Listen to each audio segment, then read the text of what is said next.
Well, here's how I feel about it. There's a simple thing as a leader, and you know this having been in the military. Trump wouldn't know it because he's a draft-dodging coward. But anyway, it's this.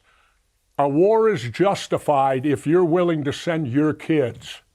Because how can you send somebody else's kids to a war if you won't send your own? So I'm calling right now for Barron Trump, Donald Trump's son. You know, after all, he's had 3 wives, he's had kids by each wife, and nobody's ever served in the military. To my knowledge, a Trump in the last 100 years has never done military service. Well, Barron, you can change that. Enlist in the United States military right now. Do something your father didn't have the courage to do. Do something your father didn't have the patriotism to do. I want to see a Trump in the military. Everybody in my family is served, so I think I can say that with all due confidence. Come on, Trumps. A Navy SEAL just looked into a camera and dared the president's son to do what his father never had the guts to. Watch this one. Jesse Ventura. Vietnam vet, Navy UDT SEAL, 2 tours in Southeast Asia, lays his family on the table first. Uncle in World War I. Both parents in World War II, his mother, a nurse in North Africa. His brother, a Vietnam vet too. Every single person in his family served. And then he turns to the Trumps and points out that, as far as anyone knows, no Trump has worn the uniform in 100 years. So he issues the challenge on live TV. Barron Trump, enlist. Do something your father didn't have the courage to do. And if you've spent years watching this administration wrap itself in the flag while never risking a thing for it, I want you to hear Ventura's rule, because it's brutally simple. A war is only justified, he says, if you're willing to send your own kids. Because how do you send somebody else's child to die in a war you won't send yours to? That's not a talking point. That's a man who went, saying it to men who didn't. Then he does the thing almost no cable guest bothers to do. He brings the actual history. Everyone wants to start the Iran story in 1979 with the Ayatollahs. Ventura goes back to 1953, when the U.S. overthrew Iran's democratically elected leader and installed the Shah. The hatred, he says, wasn't started by Iran. It was started by us. That's the receipt nobody on that panel wanted read out loud. If you're tired of chicken hawks who send other people's kids to wars they dodge themselves, subscribe to The Honest Perspective. We read the history back to 1953, not just to whenever it gets convenient. I'm Neil.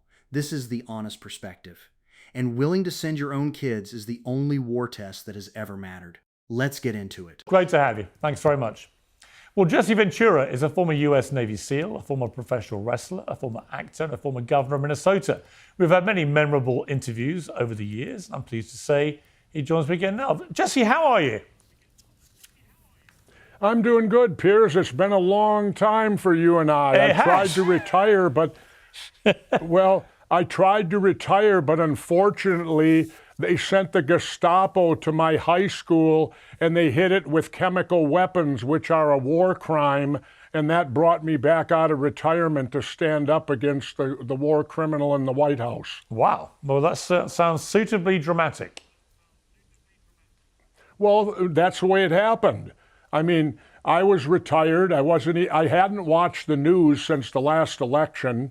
My son said, "You're way better, Dad. You're not tense anymore. Keep it up." And then lo and behold, these ICE characters, I call them the Gestapo, and I think I can do that. And let me get something straight right now, Piers, so people know where I'm coming from. My Uncle Emil fought in World War I. My parents both fought in World War II. My father had 6 bronze battle stars in Europe. My mother was a nurse in North Africa, which predated Normandy, fighting Rommel, the Desert Fox, the greatest German general. Both my parents were World War II veterans. My brother and I are both Vietnam veterans and member of the Navy UDT SEAL. We both did 2 tours to Southeast Asia. So everyone in my family is a war veteran. I wanted to get that out right now, so it'll help with the things that I'm going to say to you in the moments to come. So ICE agents came to your school, you said?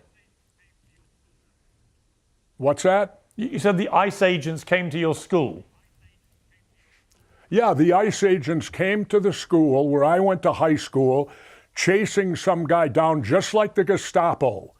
And I heard people were offended calling them that. Really?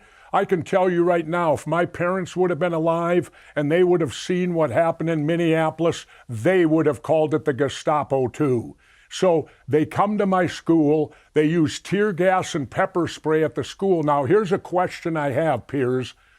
My Uncle Emil fought in World War I, and he was gassed. He came home, but his life was ruined. He could never do anything. What did they do? They outlawed it. Gas using chemical weapons became a war crime. Why is it that you can't use them on your enemy, but you're allowed to use them on your own people? That has always been, where is the media on this? You know, using chemical weapons against our own people, which is in essence a war crime. Well, I think I wouldn't describe the gas used by ICE agents as chemical weapons. I mean, that infers weapons of mass tear destruction. gas. They're spraying people from 6 inches away right in their face. I can't use that in war. I wasn't allowed to carry tear gas or any type of chemical weapon in war. It's banned from war. It's considered a war crime. You can't use it against your enemy, but you can use it against your own people. Doesn't something ring wrong there for you, Piers? Well, a lot rang wrong about what was going on in Minnesota, and I'm very glad that it has been resolved, at least for now.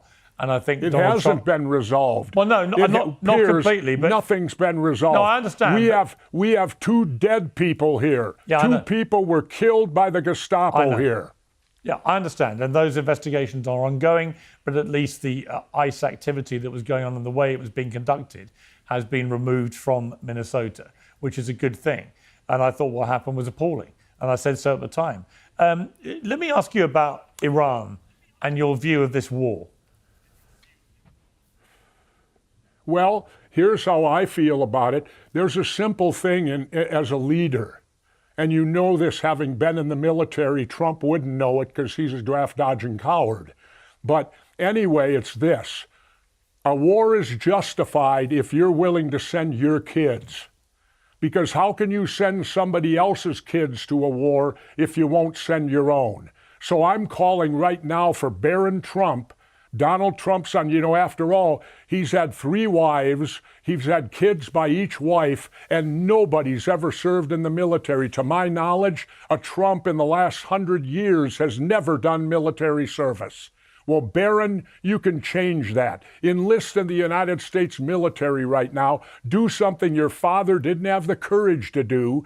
Do something your father didn't have the patriotism to do. I want to see a Trump in the military. Everybody in my family is served, so I think I can say that with all due confidence. Come on, Trumps. Don't just reap the benefits of this free world. Somebody put on the uniform, and that's you, Barron. And I heard the excuse that Barron might be too tall. David Robinson served on active duty. He was 7 feet tall before he ever went to the San Antonio Spurs basketball team. David Robinson went to the United States Navy Military Academy. He's one of my officers, not directly, but he would have been. Okay, look, it's one argument that a Trump should serve. That's a perfectly reasonable argument to make. A lot of people feel that way. But it doesn't change what's going on in Iran. What is your view of this war? Do you think it's a legitimate war? Many people think that the Iranian regime has been the instrument of terror through the Middle East for 40 years. Of course they have been. Of course they have been, Piers. But wait a minute. Trump then calls you guys NATO cowards. Wait a minute. NATO is set up to protect. That means that if a NATO country is attacked, they will all join together to repel it.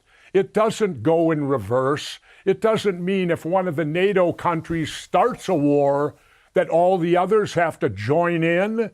That ain't part of the deal. The deal is protection, not aggression.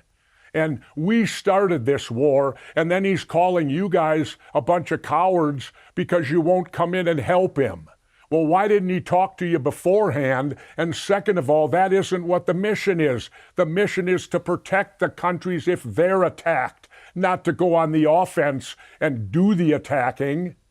Okay, but do you think America was justified in joining Israel in the attack on Iran? No. Why not? Absolutely not. Because we started the war. I'm not for starting any war. We fired the first shot. Plain and simple. You want to put it in Rambo terms? We drew first blood. Many would argue, of those who support the war, that Iran had drawn a lot of blood through this regime for a very long time. They had supported and propped up. Well, hang on, Jesse. They had armed groups like Hamas and the Houthis and Hezbollah for decades. They had wreaked utter havoc, drawing enormous amounts of blood, and that actually the reason America and Israel had to deal with them now was that they were imminently going to get a nuclear weapon and may well use it. What do you say to that? Well, here's what I say. Let's get the real history in. You know, I listen to people like Congressman Lawler in New York. They all love to go back to 1979, the day the Ayatollahs took over. They conveniently don't go back to when I was alive. I'm a little older than them. Let's go back to 1953, shall we? When Iran had a democratic elected president. The United States didn't like him. We pulled a coup d'etat, and what did we do? We stuck the authoritarian dictator, the Shah, in power. That's when the I Hate America started, was way back in the 50s when we interfered in their democratic elections. But how convenient we are that we forget that. Then in 1979, what took place? The Ayatollahs took over, who were probably worse than the Shah. But let's remember, the hatred of America was started by America. It was not started by the Iranians. We interfered in their government way back in the 50s and overturned their democratic elected president, and then the dictatorship started with the Shah and now went to the Ayatollahs, and here we are today. But I'd like for Congressman Lawler to at least try to go back in history from before he was born to see what could have occurred, and that the United States was the person that caused the hatred between the two countries. You know, Jesse, I know you're very scathing of Trump now. There was a time when you were on more friendly terms. Here's a clip from you both at WrestleMania 20. You know what? I think that we may need a wrestler in the White House in 2008. When you look at that, Jesse, I mean, that was 12, 13 years ago, I think. Trump has also been made a WWE Hall of Famer, which I know has angered you. Yep. How do you feel now looking back at that clip? I feel that simply I was doing my job. I was doing what I was asked to do at the WWE. Trump being a Hall of Famer is a tragedy. This guy has never been in the ring. I got a good friend, Ken Patera, Olympian, first man to overhead press 500 pounds, 25 years in the wrestling business. Kenny Patera is not in the Hall of Fame. Donald Trump does not belong in the Wrestling Hall of Fame. He never earned it. You know what I had to do to get in the Pro Wrestling Hall of Fame? At one point in my career, I wrestled 63 consecutive nights in a row.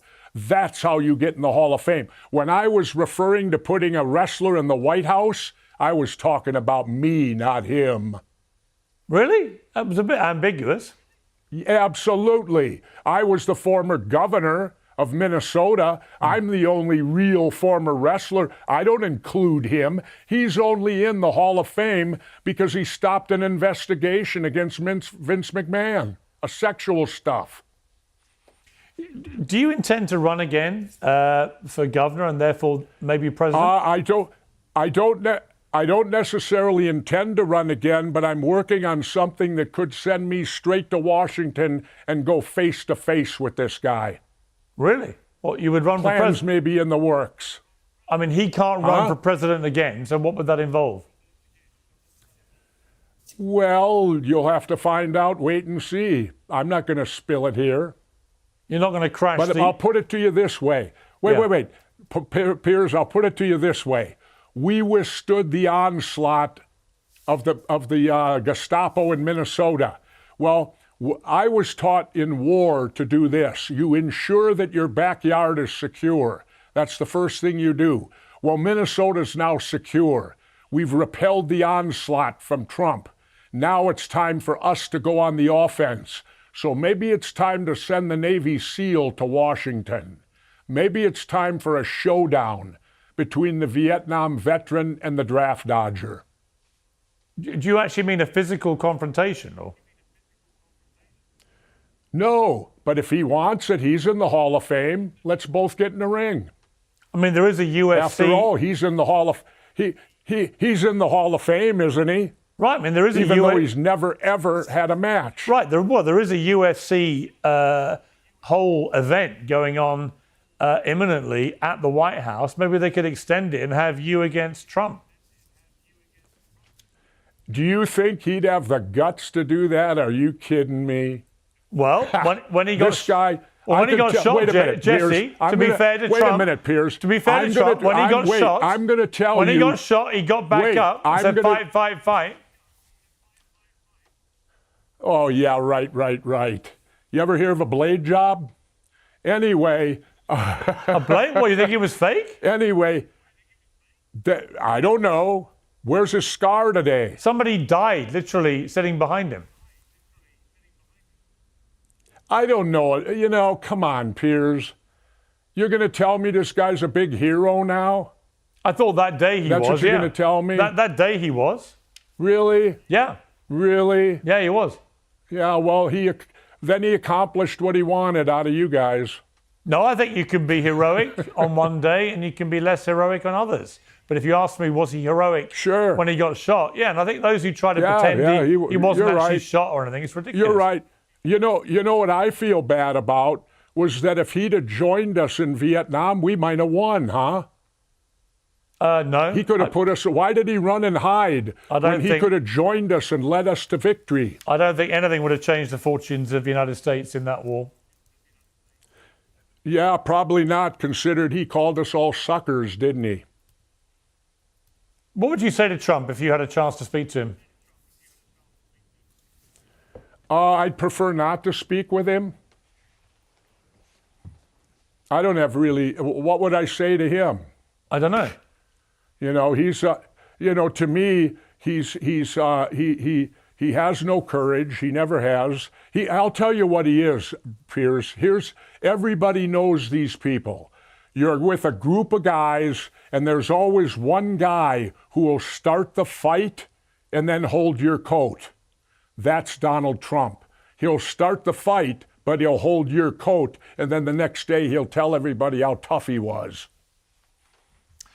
Jesse Ventura, it's great to see you've lost none of your fighting spirit in the many years since I last interviewed you. Thank you very much for coming on. Piers, I'll never lose my fighting spirit. You take care, man, and if you dare to have me on again, we'll see. Let me start with the test Jesse Ventura lays down, because it's the whole spine of this, and it's almost impossible to argue with. A war is justified, he says, only if you're willing to send your own kids. That's the standard. Because how do you send somebody else's child to die in a war you wouldn't send your own to? And here's why it lands like a hammer when he says it. He's not a pundit theorizing. He put his family on the table first. Uncle in World War I, gassed, came home with his life ruined. Both parents in World War II, his mother, a nurse in North Africa before Normandy. His brother, a Vietnam vet. Ventura himself, Navy UDT SEAL, 2 tours in Southeast Asia. Everyone in his family served. So when he turns and says no, Trump has worn the uniform in 100 years, that's not an insult thrown from the cheap seats. That's a man who paid the price, pointing at a family that never has. And that's what makes the Barron Challenge more than a stunt. Enlist, he says. Do something your father didn't have the courage to do. Now, you can find that theatrical. Piers does. He calls it a reasonable argument but tries to move past it. But look at what's actually underneath it, because it's the oldest rot in American war-making. The people who beat the drums loudest are almost never the people who bleed. The decision-makers send other people's sons. And Ventura is dragging that unspoken arrangement into the daylight and saying, If this war is so righteous, so necessary, then your kid goes first. The silence that follows that challenge is the answer.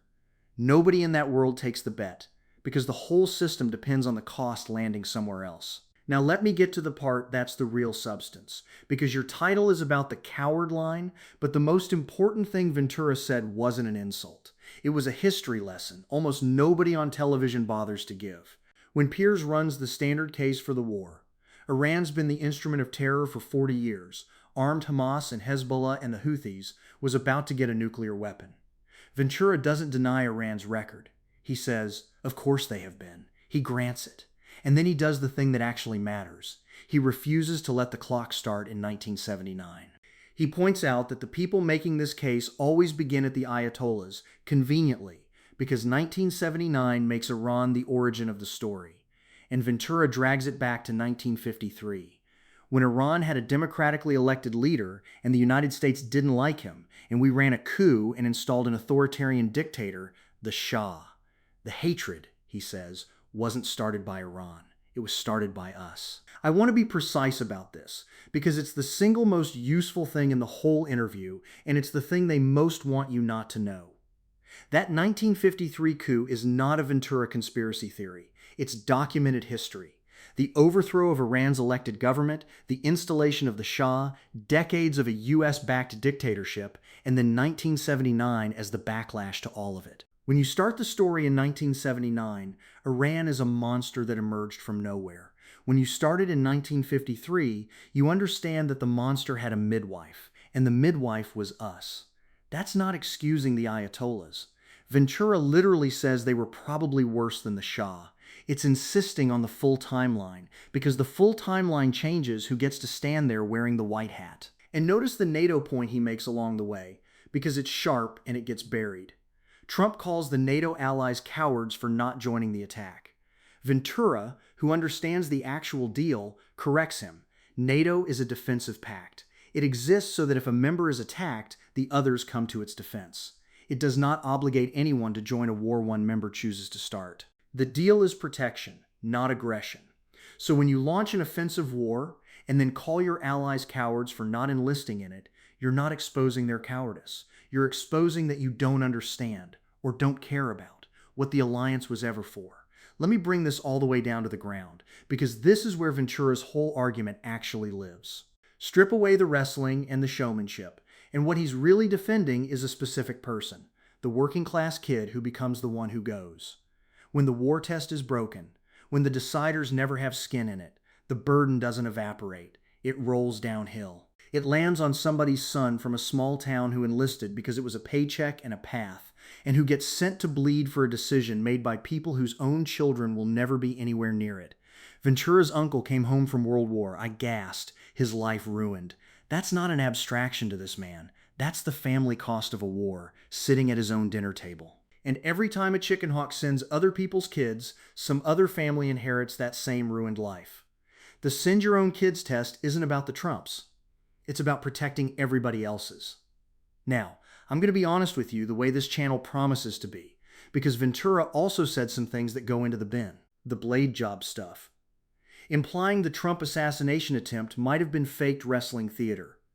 That's ugly, and it's wrong, and to his credit, Piers pushes back hard, points out a man died behind Trump that day, and Ventura backs off it.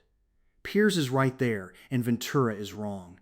You can hold that at the same time as the rest. A man can be dead right about the war test and the 1953 history and dead wrong about a conspiracy in the same conversation.